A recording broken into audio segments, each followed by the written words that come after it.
Je m'appelle Frédéric Denré, je suis journaliste, auteur.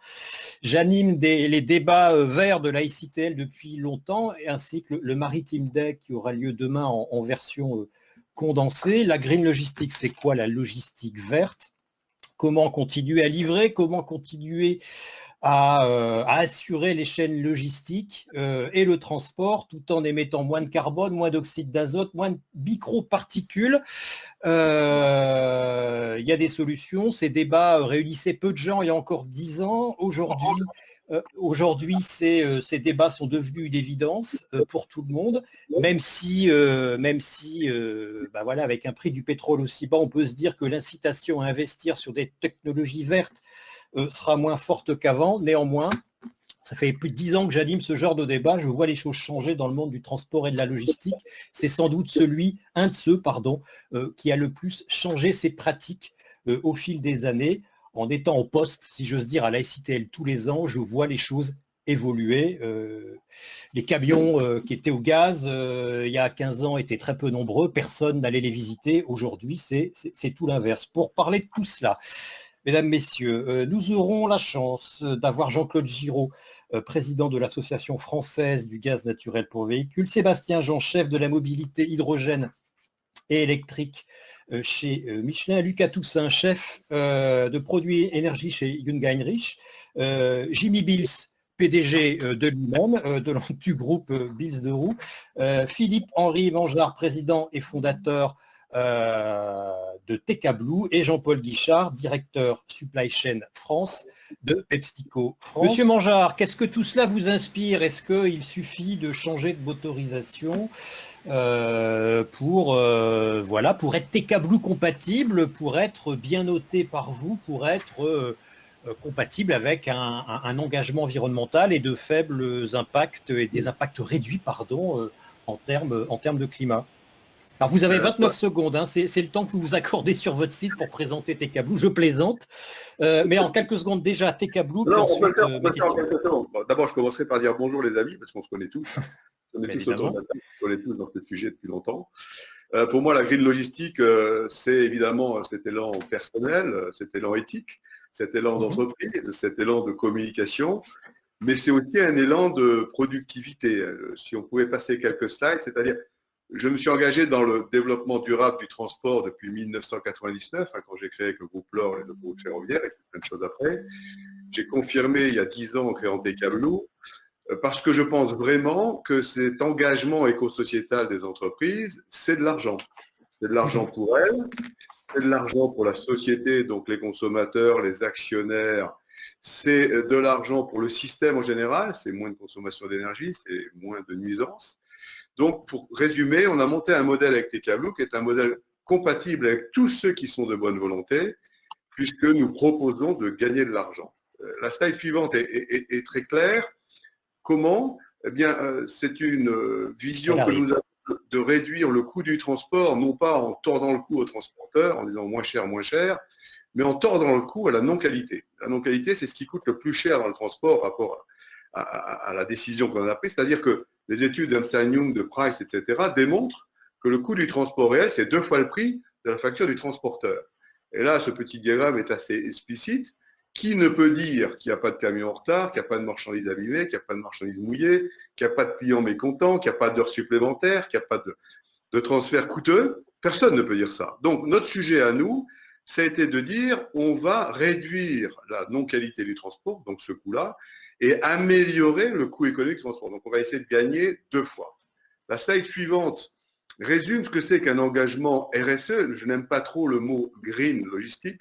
Je préférais le mot RSE logistique, même si green me fait penser à la couleur du billet de dollar, et c'est vrai que la green logistique, ça rapporte de l'argent.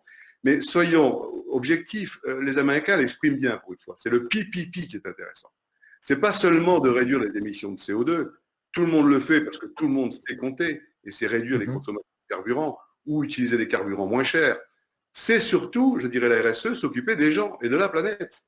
Pas que de la planète. Les gens, c'est les nuisances. Donc j'ai entendu Monsieur Bills, j'ai entendu notre ami Giraud dire effectivement, ce qui est important aussi, c'est les nuisances externes. Alors, Giraud a parlé du bruit, lui, ça parle des particules, tout le monde s'entend bien sur ces sujets-là.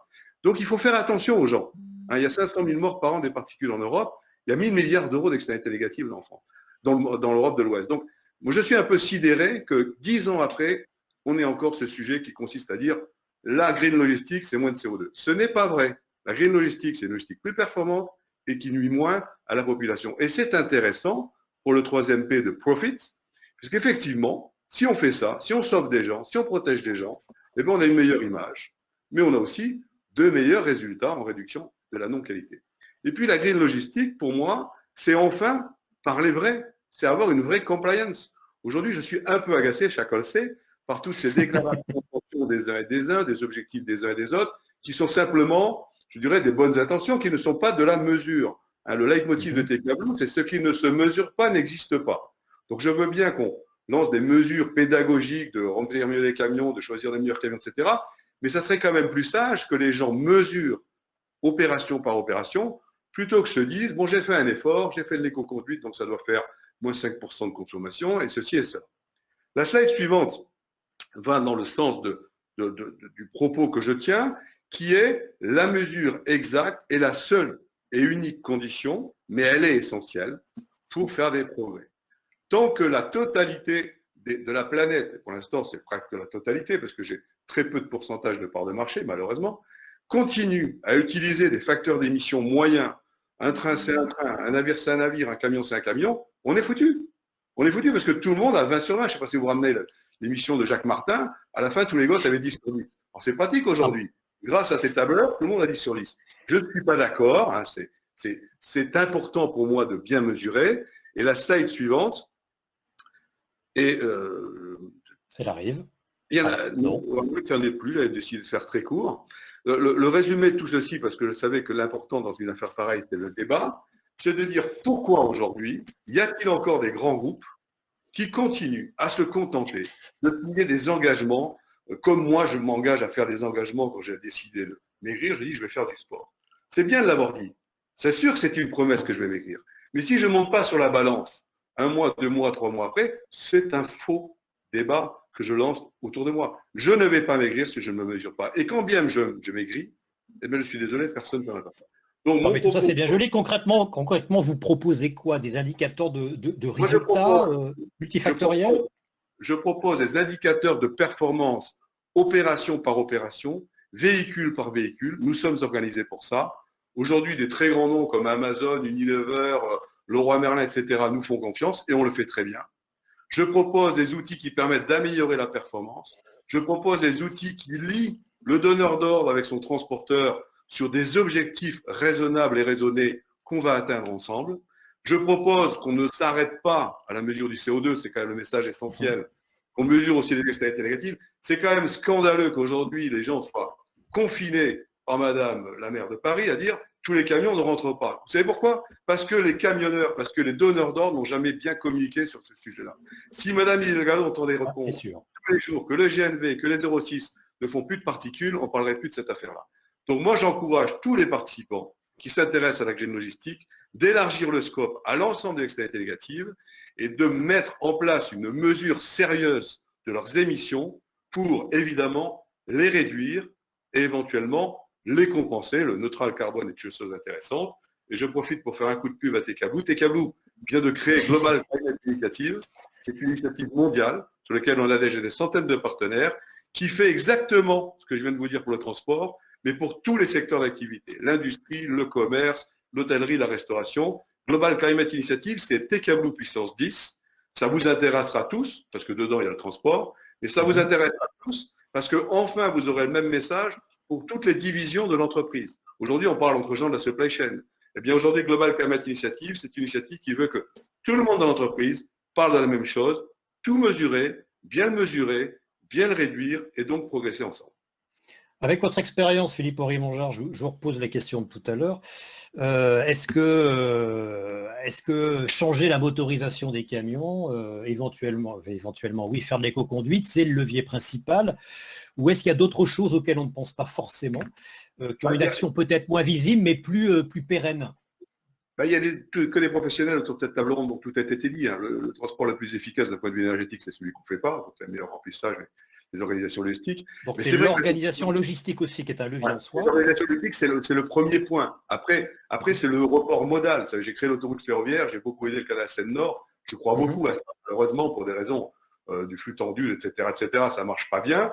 Mais il suffit de s'y mettre. Toutes les équations économiques sont bonnes, pour autant que. Ensuite, il faut évidemment, au-delà de ça, à l'intérieur d'un mode, choisir le bon véhicule. Parce que ce n'est pas stupide de voir des gens très importants, des grands industriels qui continuent à alimenter des flopées de VUL pour gagner 3 francs 6 sous alors qu'ils pourraient se les faire livrer par les 32 tonnes.